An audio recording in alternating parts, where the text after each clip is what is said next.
I'm Brooke, and today we're going to talk about body mechanics and ergonomics in your HVAC field.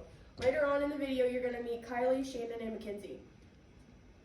So the topics that we're going to talk about today is proper posture, body mechanics, proper work setup stations, demonstrating how to properly lift heavy objects, demonstrating position changes while you're in the work field, how to stretch and strengthen certain muscles, and general fitness tips and safety tips. Common injury types in the HVAC field are electrical shock, burns, muscle strains and injuries commonly in the neck and in the shoulders, and injuries with heavy lifting with equipment and tools and stuff like that. Effects on income and time off with injuries. They can leave workers laid up anywhere from 2 weeks to 6 months or longer depending on the type of injury that was encountered, and this can affect the income that workers bring in to their families or to themselves.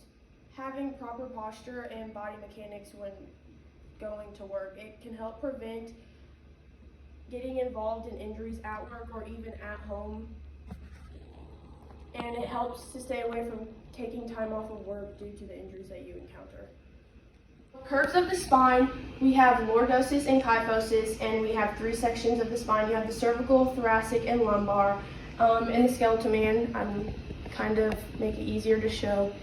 We kind of have, it curves out in an extended position, and then it goes into a flexed, and then it comes back down into the extended, and it goes back down to the flexed at the sacrum. These positions, also with posture, involve the shoulders, the hips, and the knees and the ankles. And as you can see, the skeleton man is flexed forward, so he has rounded shoulders. This is not considered the best position for good posture. So kind of putting them straight up.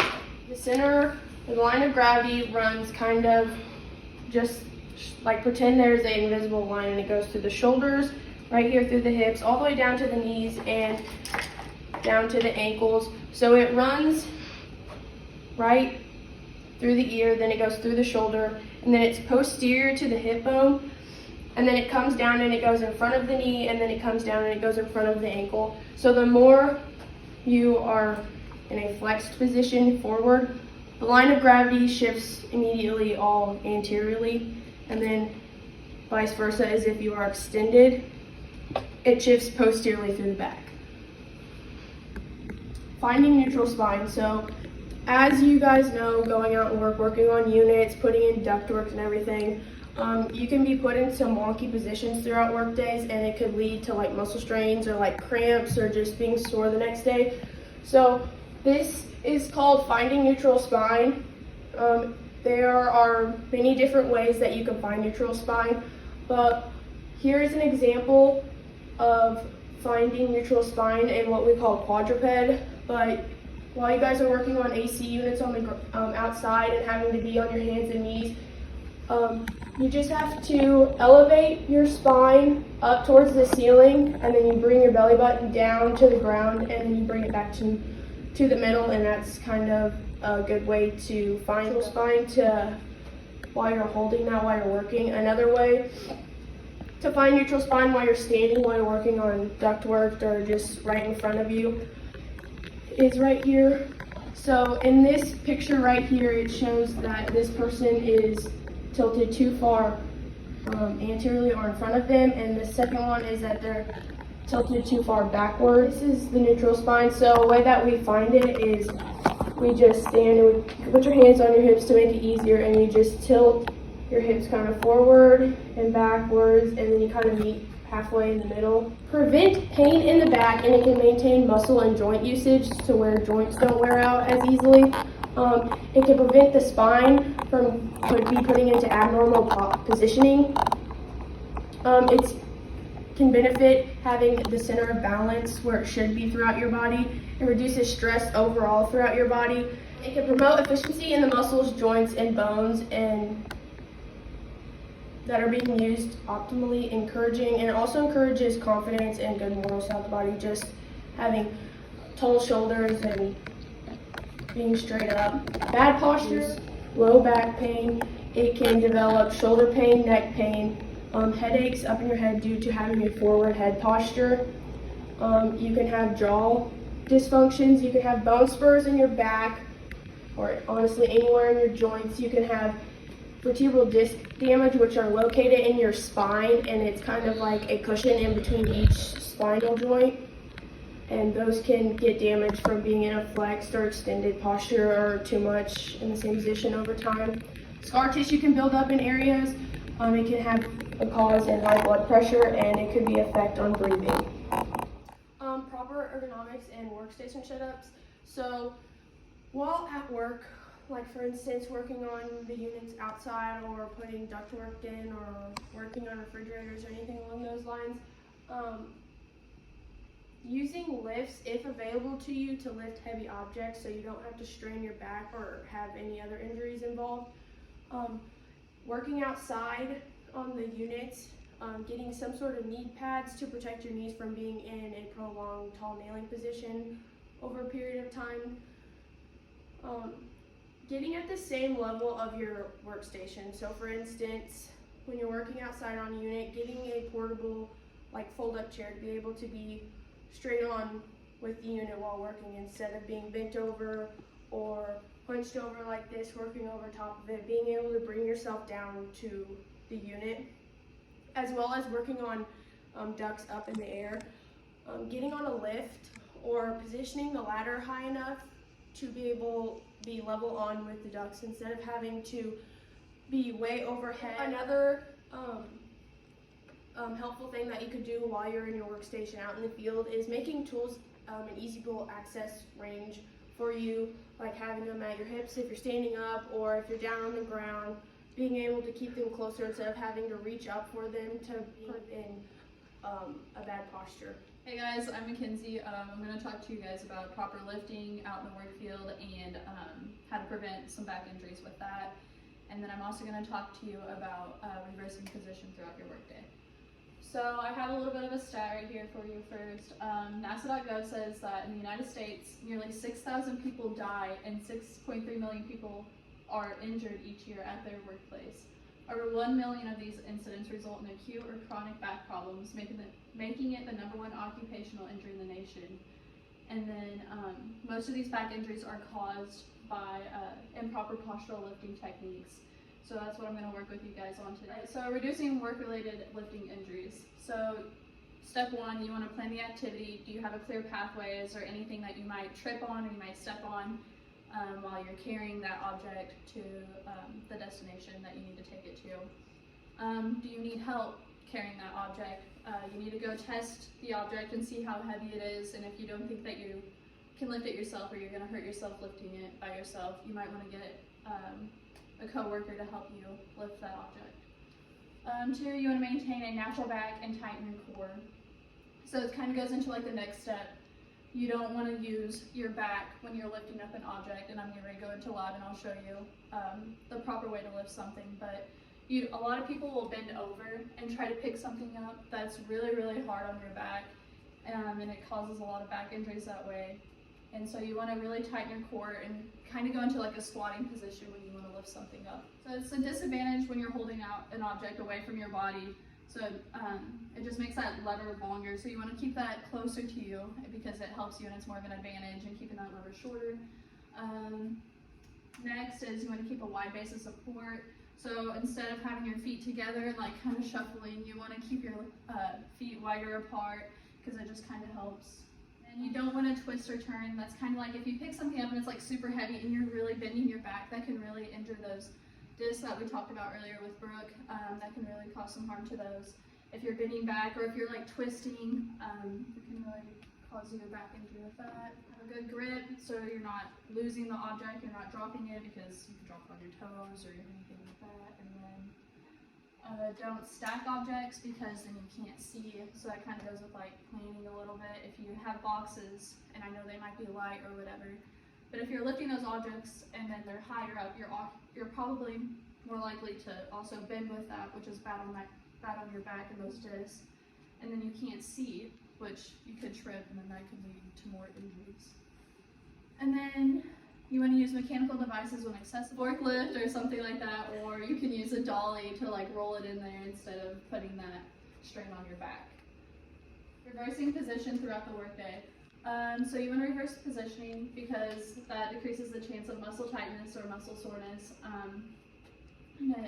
So like an example of physical demands for someone who works in the HVAC industry includes, but isn't limited to, using your hands and fingers to grasp or assemble very small objects. So if you're working on something and you've got your hand clasped together and you've been doing that for a while, you want to take a break and just kind of like, we'll go into stretching here in just a second, but you kind of just want to like clap open and close that hand a little bit. And then crouching, bending, or stooping for long periods of time. So if you've been in that position for a while, you can just take like it doesn't even take very long, you can just take like a 5-second break, just getting out of that position and kind of like just taking out your legs or something. Looking up and reaching overhead for long periods of time. So like I said, you just want to take a break and then you can kind of just like, we'll go into stretching here with Shannon and Kylie in a second, but you can kind of just turn your head around and just reverse the position that you were in. So I'm going to demonstrate a bad lift, what I was talking about earlier. It's with that you're just bending with your back and you're just kind of picking something up, and then you're not using your legs at all, you're just using those back muscles. And then if you're like holding it far away, that's gonna strain your back, and it's also shifting that line of gravity that we talked about. Now I'm going to show you a proper lift. I'm squatting down, I have a wider base of support. My feet are about shoulder width apart, and I'm squatting down and I'm using my legs and my core to pick it up. So I'm gonna squat down, pick it up, and then bring it up. There we go. Okay, so if something is too heavy and you go to test the object and you don't think that you can lift it yourself, or you think you might hurt yourself lifting it, it's always good to go and ask a coworker for some help. And also sometimes they will say the team lift like we just showed you at first. And if it does say that, you really do want to go and get some help because you will most likely injure yourself. So I'll show you how to do that. Hey, wait, why are you lifting this by yourself? I don't know, because I thought I Put it could. back down. Shannon, why aren't you helping her? Oh, I'm sorry, I'll help. Gosh, okay. Hi guys, my name is Kylie, and I'm just going to be talking to you about some of ACSM's guidelines for all adults aged 18 to 65. This includes strength training, aerobic training, and flexibility training. So ACSM recommends that all healthy adults aged 18 to 65 should participate in moderate intensity aerobic physical activity for a minimum of 30 minutes 5 days per week, or vigorous intensity aerobic activity for a minimum of 20 minutes 3 days per week. So this aerobic can include the treadmill, the elliptical, a bike, running outside, doesn't matter. You have plenty of choices. There's so many ways to get active and involved. Every adult should perform activities that maintain or increase muscular strength and endurance for at least 2 days a week.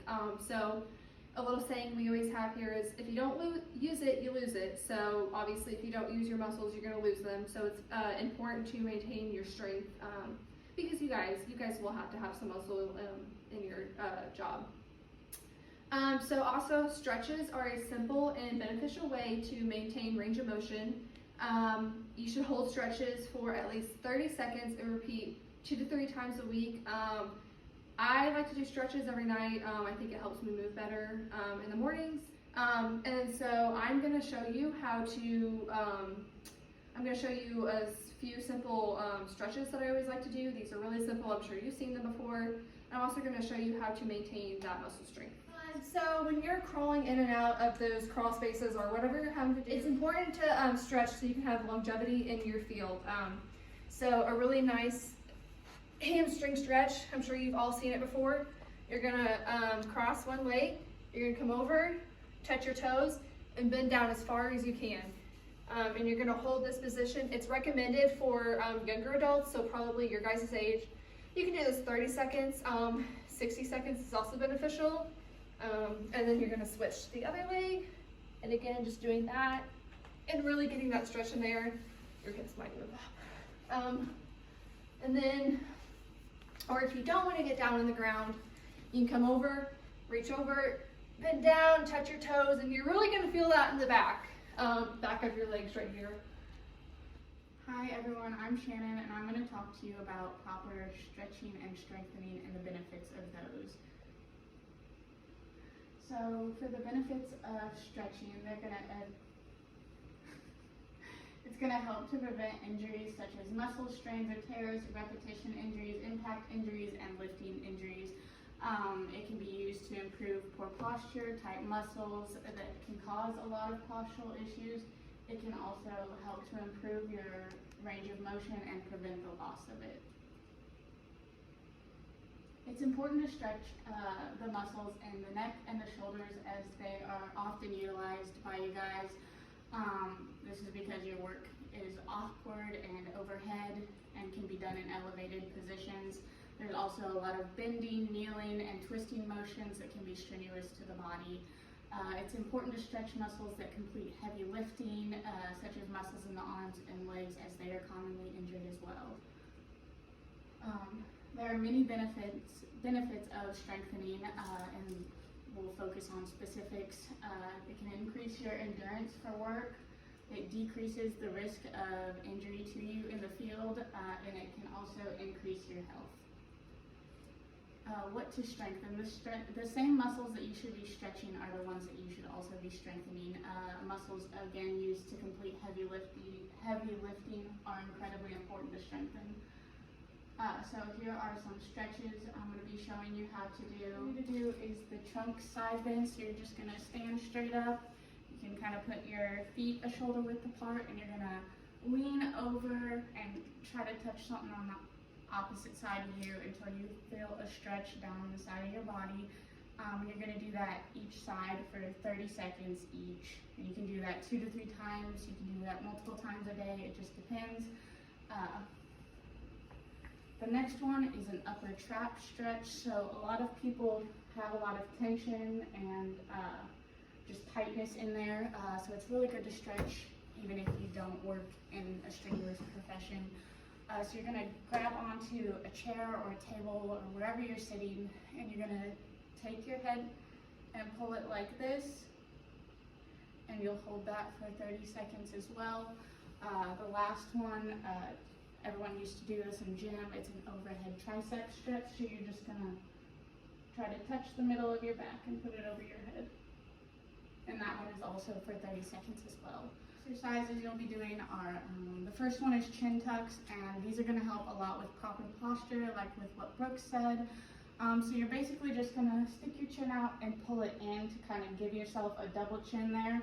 And you can do those 15 times, 15 reps for 3 sets. The next is arm circles, so you'll just stand here and make circles with your arms, 15 by 3 as well. You can make that a little bit more difficult with some weight, some resistance. And the last one is going to be a Saigon squat, which is basically just a deep squat. So you're going to have your feet a shoulder width apart, and you're going to squat down really deep and really low. This is going to help your range of motion in your knees and all of the bending you might do. To advance any of these exercises, you can add resistance, change your position, or change your surface level, make it a little bit uneven to challenge your balance as well. So when you're working, you're going to be bending down a lot on your job, and so you want to make sure that you have nice big muscles to do that with, so they don't get weak. Again, if you don't use it, you lose it. So a really simple and awesome way to do that, to work the glutes and the hamstrings and even the quads, is coming down into a squat. Make sure that you're not bending over like this. This is kind of a funny way to think about it, but imagine someone has a string on your butt and they're pulling you back, so you have to sit down with your butt. So you're going to come up with like a 10-pound dumbbell, it doesn't matter.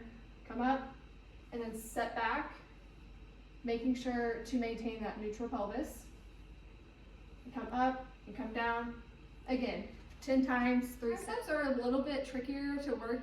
People tend to think that we don't know how to work these. So a really nice and easy way to work the triceps is to kind of bend down a little bit, not getting that forward flex posture, but just kind of bending your knees a little bit, bringing your elbow up, and simply extending back. Again, do this 3 sets 10 times per. So I just have some tips and tricks on how to stay safe on the job. You guys use a lot of chemicals that you clean with or you clean your units with. So it's important to keep chemicals in their original containers, never mix substances. You never know what reaction you could get, so it's always a good thing not to mix substances of any kind. Keep your chemicals stored in a room temperature place. Don't get them too hot or too cold.